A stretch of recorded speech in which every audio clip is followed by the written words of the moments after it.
aujourd'hui un sujet intéressant qui va plaire ou déplaire, peut-être plus déplaire à Manuel. Ça va les gars ? Ça va. Ça va nous changer. Ça va te changer. Ah oui, c'est vrai que d'habitude, t'adores tous nos sujets. Non, c'est Manuel d'habitude, adore. on a que des sujets pas intéressants. Ah super, et c'est bien en tout cas. Merci, bienvenue en tout cas sur si vous venez de Speakeasy. découvrir le podcast, on est content que vous soyez là. Merci, vous pouvez repartir. C'est ça. Ça va toi Léo ? Écoute, ça va bien. Voilà. Donc génial, à la semaine merci prochaine. pour, à la semaine cette prochaine. précision. Non, dans ce podcast, on parle souvent du fait de l'importance d'avoir un objectif clairement défini. C'est vrai.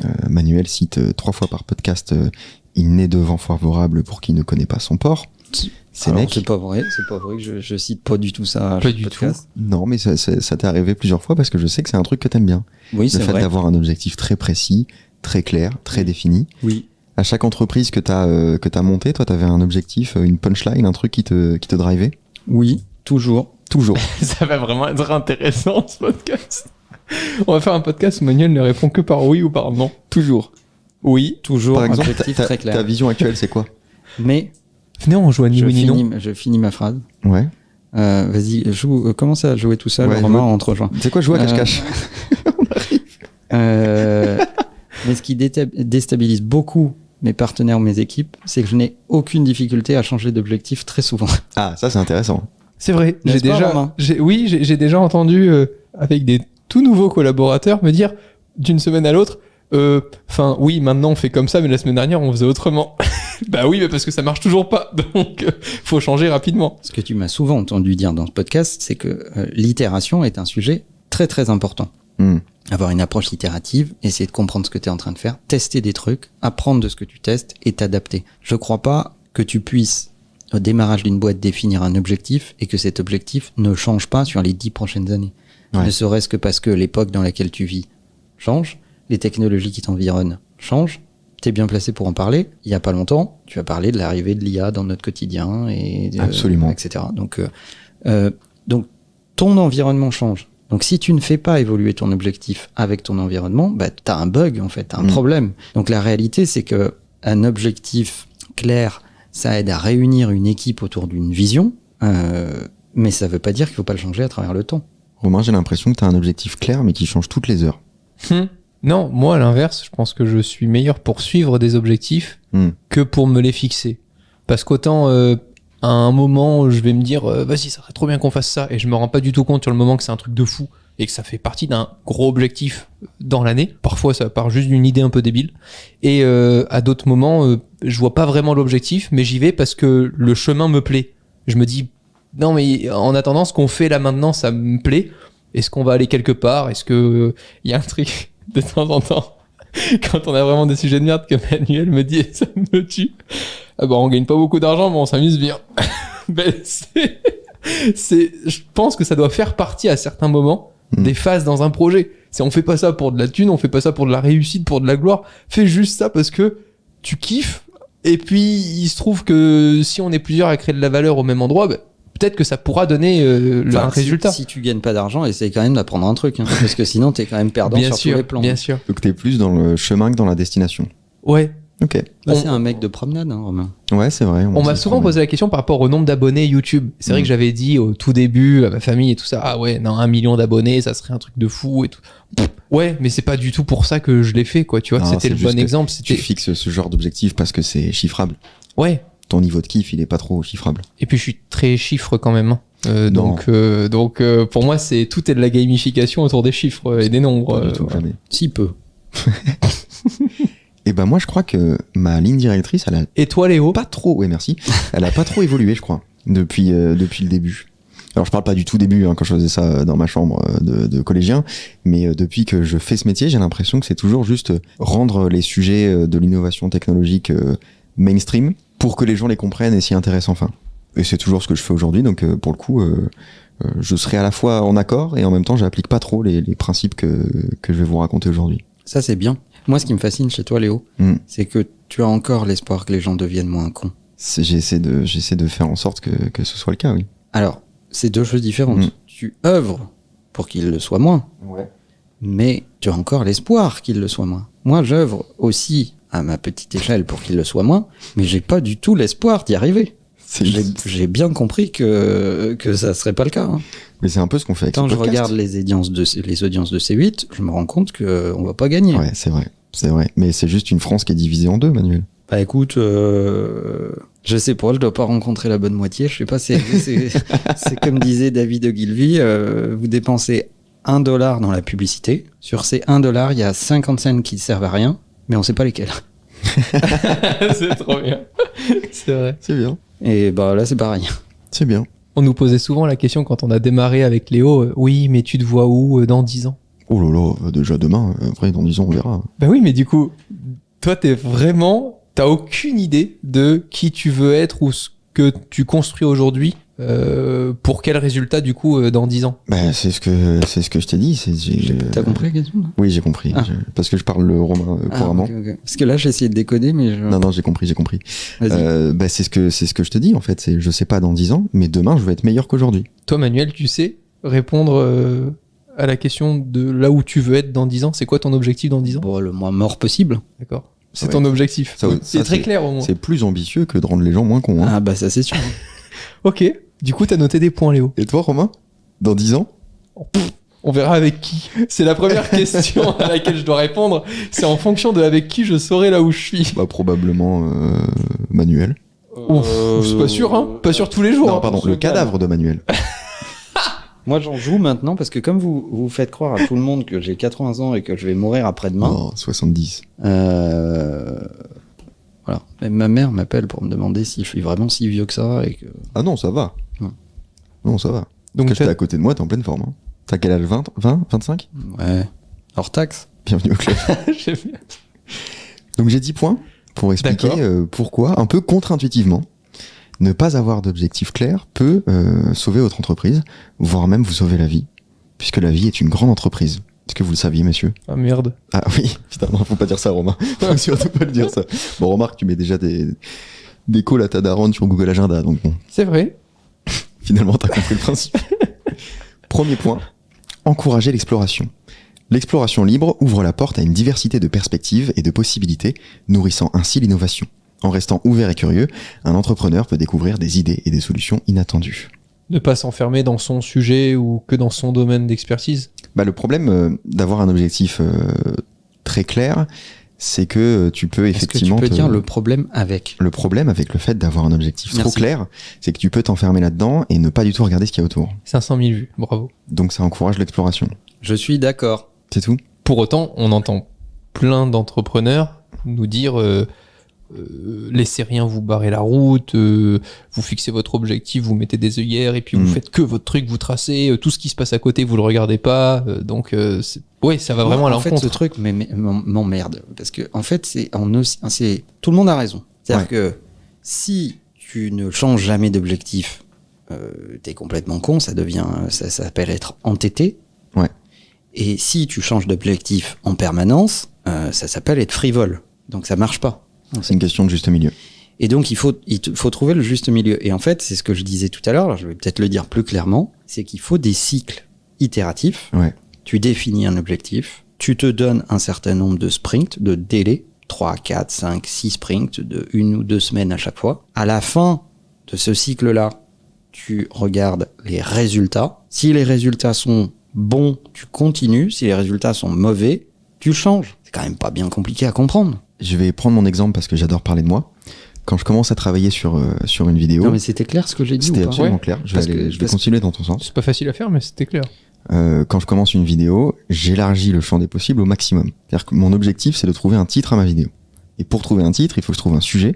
Et je regarde tout ce qui se fait autour de mon sujet, tout ce qui peut être dit, tous les axes qui peuvent être pris, etc.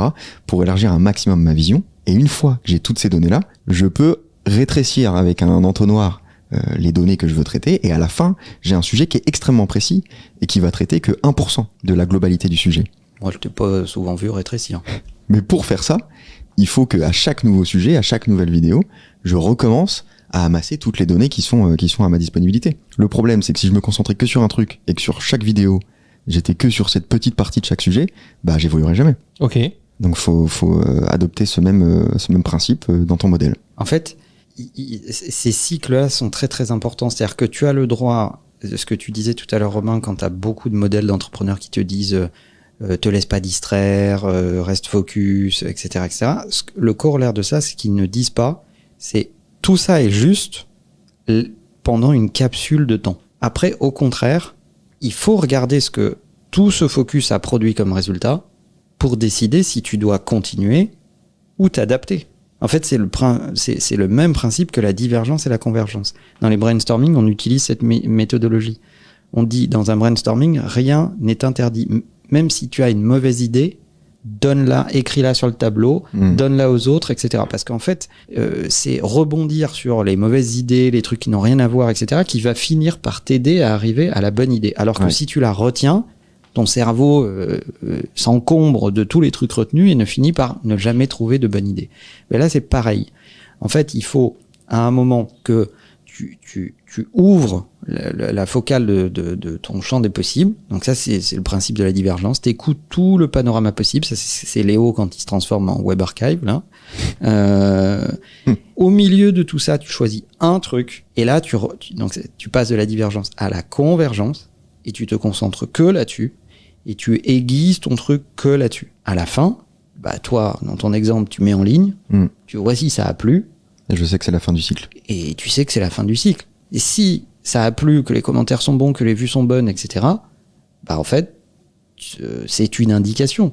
Si ça a pas plu, bah c'est une autre forme de data qui va changer ton processus et ton objectif pour la prochaine fois. Donc, c'est très important d'avoir un objectif clair, l'espace d'un moment, le temps de le changer et l'amender pour ton prochain cycle. Ouais, pour choisir, il faut connaître les choix que tu as, et pour ça, il faut avoir une vision globale. Ok. C'est ce qu'il dit, le panda ? C'est très clair. Parfait. Parce qu'il a une sorte de panda sur son t-shirt. C'est un chat, non ? Je sais pas trop. Je crois que c'est un chat. Hein. C'est un chat, ça ? À lui-même, c'est pas en fait. C'est sûr que c'est pas lui qui s'habille. Non, faut que je regarde l'étiquette derrière. C'est un panda chat, non ? Comment ça, faut que tu regardes l'étiquette ? Tu vois bien ce que c'est, là, d'où t'es ? Oui, mais je sais pas quelle marque c'est, ni le logo, quoi. Ah, d'accord. J'ai mis un t-shirt gris. D'accord. C'est-à-dire que s'il a pas la marque, il peut pas reconnaître l'animal. On sait pas. Peut-être une souris, je sais pas. On sait pas trop. Deuxième point. Oui. Cultiver la résilience. L'incertitude peut effectivement être une formidable maîtresse d'école, car elle nous enseigne la résilience. Face à l'inconnu, on apprend à faire preuve de résistance et à s'adapter à différentes situations. Alors ça, c'est le pendant. Ouais. Donc c'est quand tu as décidé de ton objectif et que tu es dans ton cycle, bah là, la résilience, c'est hyper important. Parce que tu vas être assailli d'opportunités, de gens qui disent non mais c'est pas ça qu'il faut faire, va plutôt par là, ou change de... Alors ça, c'est les gens qui veulent te faire changer de destination. Ensuite, t'as les gens qui veulent te faire changer de méthode. T'as toi-même qui est dans le doute, etc., etc. Et donc, t'es assailli de signaux qui veulent te faire dévier. C'est là que c'est très très important d'être résilient. Mais si t'es résilient non-stop, ben tu deviens entêté. Donc ça, c'est autre chose. Et comment tu... Aucun rapport avec l'ancien chanteur. Ou avec Twitter. Comment tu définis... Ou avec le travail à distance. Alors ça marche pas, ça c'est TD. Si, télétravail. Ben oui. Ah, travail à distance. Ah, elle marchait. Elle marchait, bravo. Elle marchait. Merci. On fait un jingle, Van de Romain qui marche. Ouais. Merci Thomas. Qu'est-ce que j'allais dire du coup, Père? Merci les gars. Comment tu sais quand il est temps d'abandonner une vision? Est-ce que tu te fixes une limite de temps? Ou est-ce que c'est en fonction de sa performance? Alors là-dessus, j'ai une théorie. Ah, c'est la différence entre le côté relatif et absolu. Je m'explique. Ça a l'air compliqué sur le vas-y papier. Jamie, dis-nous tout. Mais je m'explique. La question, c'est, de façon extrêmement simple, c'est est-ce que je produis du résultat? C'est-à-dire que comment tu définis ça? C'est à la fin de ton cycle, est-ce que tu as produit du résultat ou pas? Quelqu'un qui peut être potentiellement lent a produit peu de résultats, mais on a produit quand même un petit peu. Et il se dit, bon, c'est pas mal, c'est encourageant, mais c'est moyen. Quelqu'un de nul n'a pas produit de résultats, mais ça, le problème, c'est parce qu'il est nul. Et quelqu'un de très bon a produit beaucoup de résultats, mais le problème, ça peut être parce qu'il est très bon et qu'il surperforme. Donc, le résultat en tant que tel est une indication, mais n'est pas un marqueur définitif. Il faut, observer est-ce que tu as des résultats, et il faut comparer ces résultats à la vitesse de ton marché. C'est-à-dire que si tu fais des résultats, mais que tu les fais 30% plus vite que ton marché, ou 50% moins vite que ton marché, bah ça c'est une vraie indication. Ok. C'est ma théorie. Elle est bien ta théorie, Manuel. Ouais, je la partage. Ce podcast est payant. Hein. Oui. On va le vendre. Oui, vous faites un money beam à Léo Duff. Un juste prix, c'est combien? À la fin du podcast, je pense qu'on devrait recevoir quand même pas mal de sous. Putain, fais chier, je pensais que t'allais dire le maximum. Ouais. Dans les deux cas qu'on évoque depuis tout à l'heure, j'ai l'impression qu'il n'y a pas la place.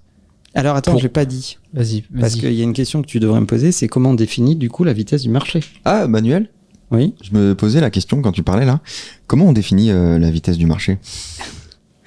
En fait, si ton résultat, tu dois le comparer à la vitesse du marché, il faut que tu comprennes à quelle vitesse va ce marché. Donc il faut que tu regardes dans ton marché, quelle était la valeur de ton marché l'année dernière, quelle est la valeur de ton marché cette année.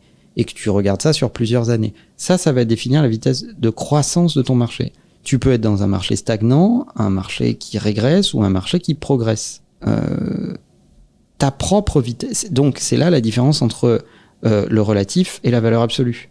La question c'est pas est-ce que tu fais 1 million ou est-ce que tu fais 1 milliard. La question c'est à quelle vitesse tu te déplaces dans ton marché. Si tu te déplaces moins vite que ton marché, tu as un problème. Si tu te déplaces à la vitesse de ton marché, tu es compétitif, mais tu n'as pas d'avantage compétitif. Si tu te déplaces plus vite que ton marché, la question c'est comment je fais plus de chiffres en gardant cette qualité de déplacement. Okay. Donc la vitesse du marché, elle est définie par la comparaison des chiffres du marché bout à bout. Bon, ça, n'importe quelle étude de marché vous le dira. Troisième point, s'adapter au marché.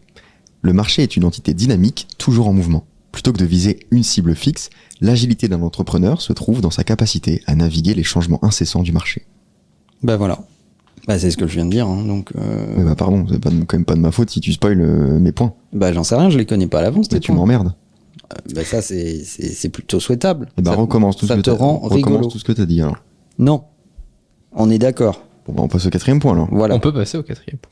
Favoriser la croissance personnelle. Chaque étape du voyage entrepreneurial est une occasion de croissance personnelle et professionnelle. La découverte de soi et le développement des compétences sont des composantes intégrales de ce voyage. Exactement. Romain, un témoignage? Non. Ensuite, t'as des choses à dire là-dessus quand même. Faut en tirer les bonnes conclusions, comme disent certains. C'est-à-dire c'est-à-dire que oui, c'est super de faire le voyage, mais si à la fin d'en tirer les mauvaises conclusions, ça sert pas à grand-chose. Donc je trouve que ce qui est le plus difficile sur ce point-là, c'est qu'à la fin de ton voyage, il faudra accepter la réalité en face. Est-ce que c'est pour cette raison que c'est...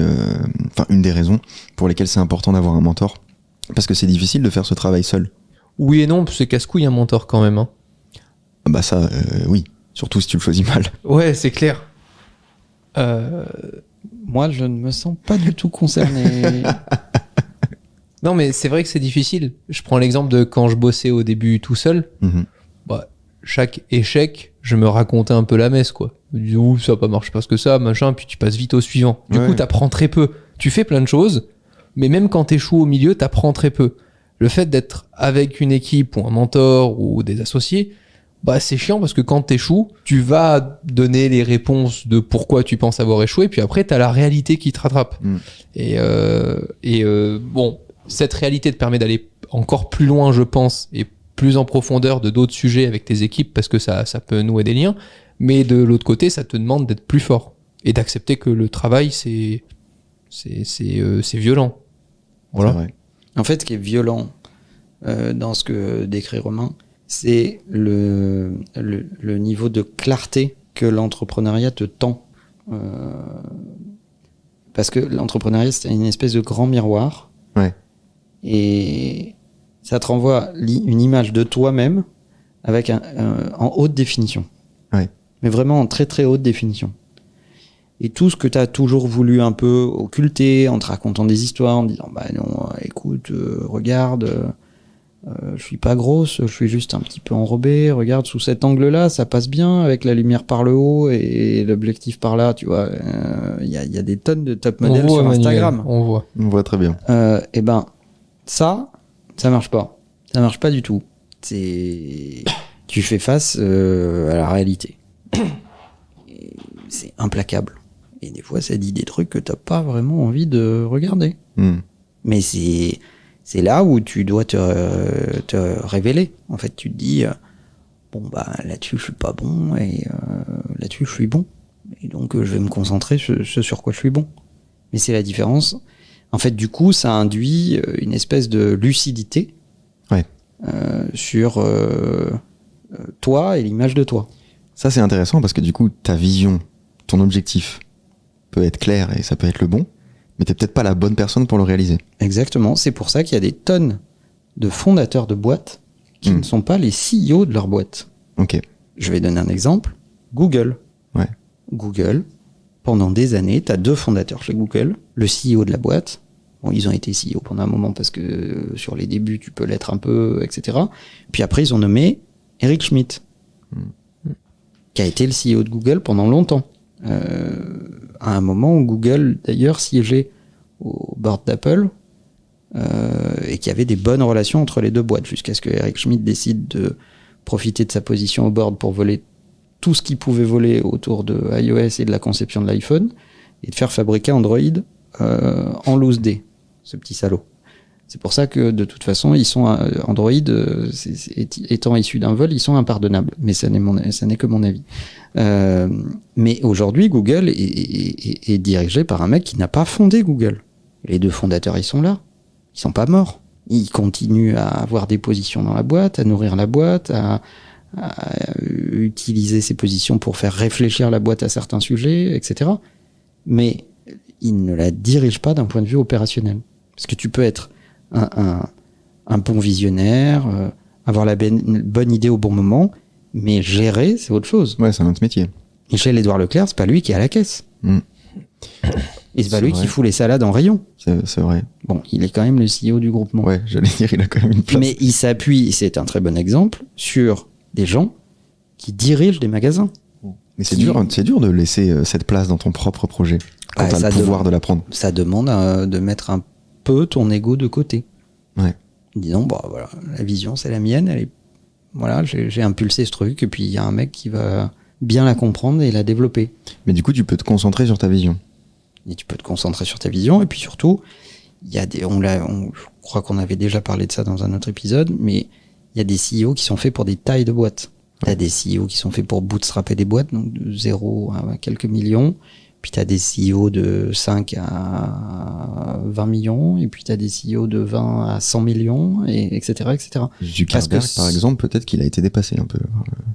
Ouais, mais alors lui, il a été dépassé sur plein de sujets. Assez vite. Oui. Y compris éthique, je pense. 5e point. Sur 200. Oui. Stimuler l'apprentissage continu. L'apprentissage est un voyage sans fin. En mettant l'accent sur le processus d'apprentissage plutôt que sur un objectif précis, on favorise un état d'esprit de croissance qui stimule le progrès continu. Ça, je pense que c'est super important. Je le dis souvent, je suis épaté par le nombre d'étudiants qui, en sortant du système scolaire, se disent bah maintenant je ne fais que exécuter. Ah bah non, la lecture c'était quand j'étudiais.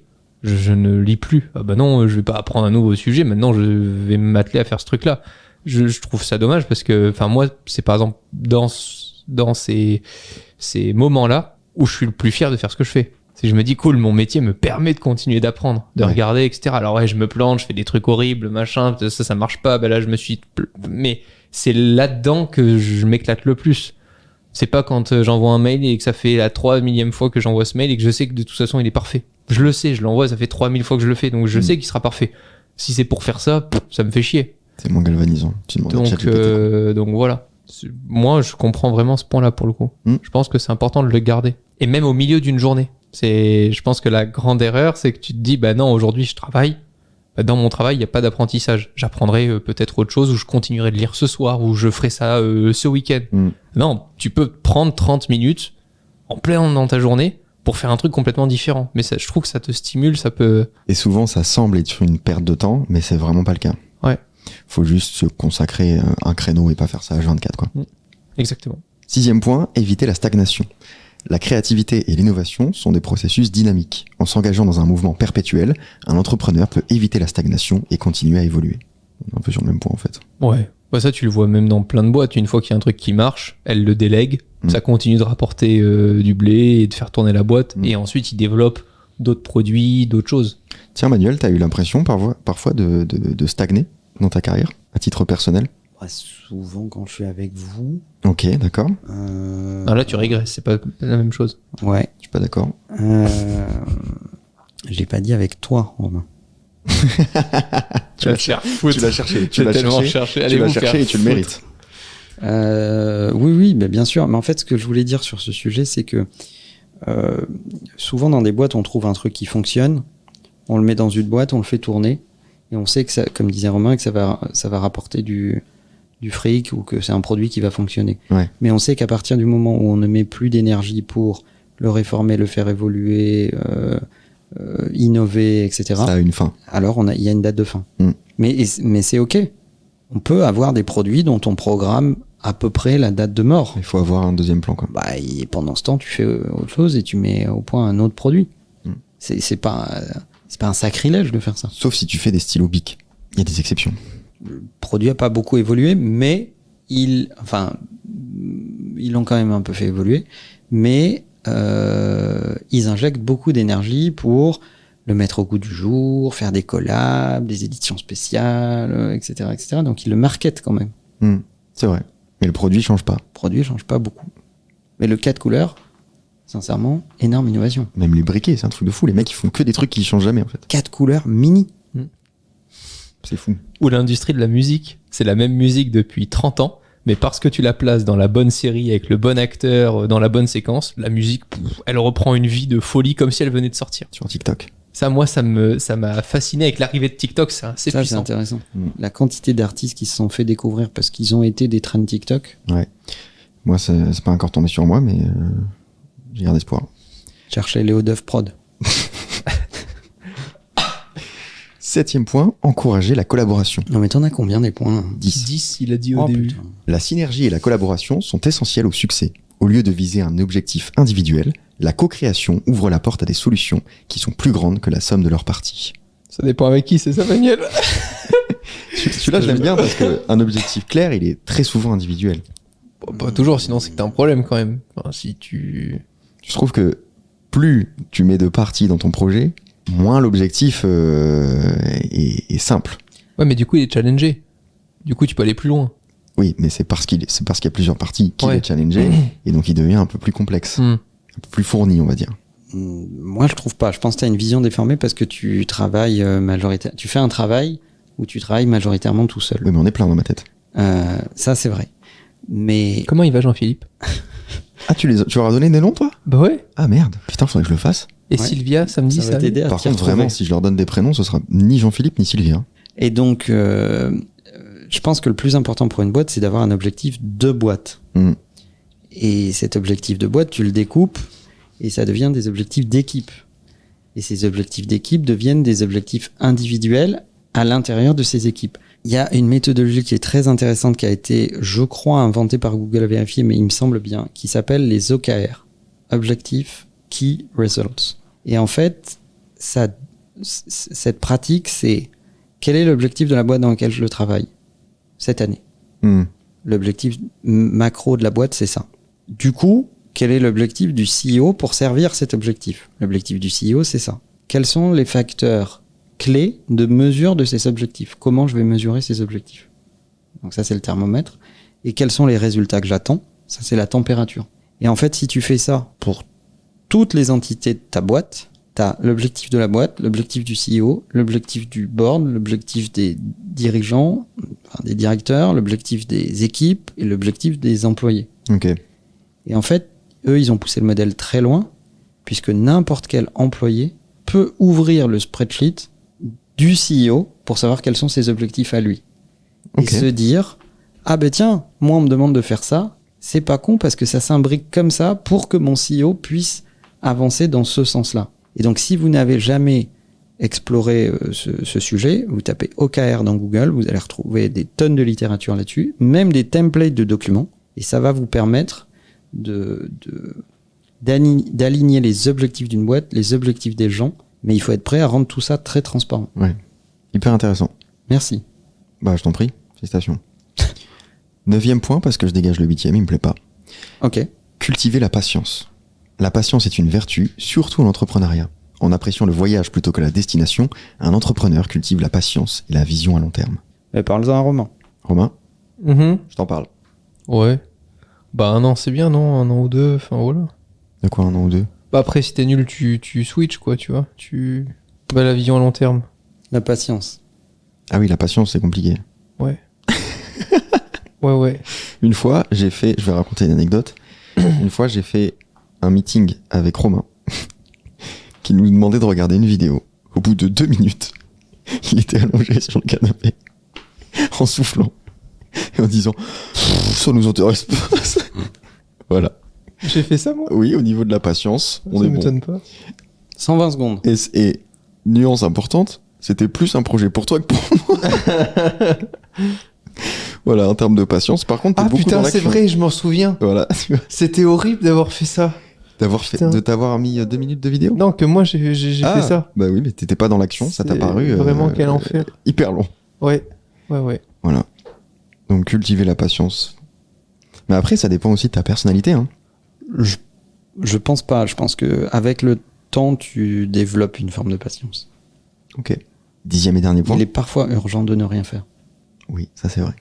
J'adore cette phrase. Ça c'est vrai. C'est pour ça que je l'ai emmené faire 3 jours sans technologie dans une cabane. Je l'applique Et jamais cette phrase, mais je l'adore. Bah, c'est super. On attend toujours l'épisode 2. On attend toujours l'épisode 2 qui viendra. 10e et dernier point. C'est une annonce ? Non, 10e et dernier point. Favoriser l'équilibre travail-vie personnelle. L'équilibre travail-vie personnelle n'est pas une destination, mais un équilibre dynamique.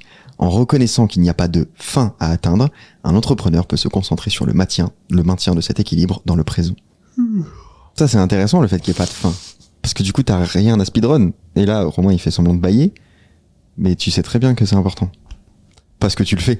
Ouais, bah pas assez, hein. Mais je dis plus que je le fais que je ne le fais vraiment. Mais c'est le problème. Tout a une fin. C'est pas vrai, t'es hyper organisé.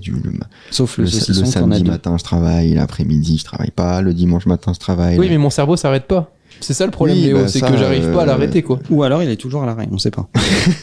Je savais qu'elle arrivait. Bon, on a déjà parlé de ce sujet pour le coup. De l'équilibre vie perso-pro. En fait, le problème, au bout d'un moment, il est mental. Soit vous êtes une machine et vous aurez jamais de problème dans votre vie, mais même Elon Musk a fait des burn-out. Il est peut-être d'ailleurs toujours en burn-out permanent, c'est possible. Soit au bout d'un moment, oui, ça va craquer.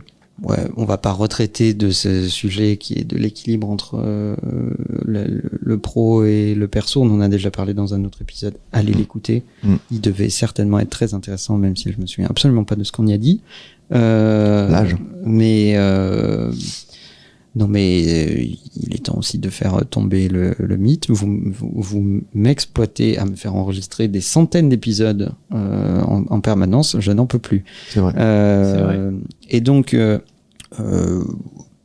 dans toute chose, il faut essayer de trouver une forme d'équilibre. En fait, dans tout excès, il y aura une date de fin ou une limite qui sera atteinte. Donc, ne convoitez pas l'excès, ça sert à rien en fait. Pensez au régime. Et le fait qu'il n'y ait pas de fin, je trouve ça aussi hyper intéressant dans le propos qui est de dire que c'est encore une fois le chemin qui est plus important que la destination. Il y a plein de gens qui lancent une entreprise en disant bon bah dès que j'atteins cet objectif, c'est la fin de ma vie en fait, ce qui est assez triste. La vie n'a pas de fin. La vie n'a aucune fin. Ouais. Ah ouais. Bah oui, c'est la nôtre qui en a une. Ah oui, ça oui. C'est plutôt rassurant d'ailleurs. Surtout pour certaines personnes. Exactement. Allez, la bise. Merci les gars. Bye bye.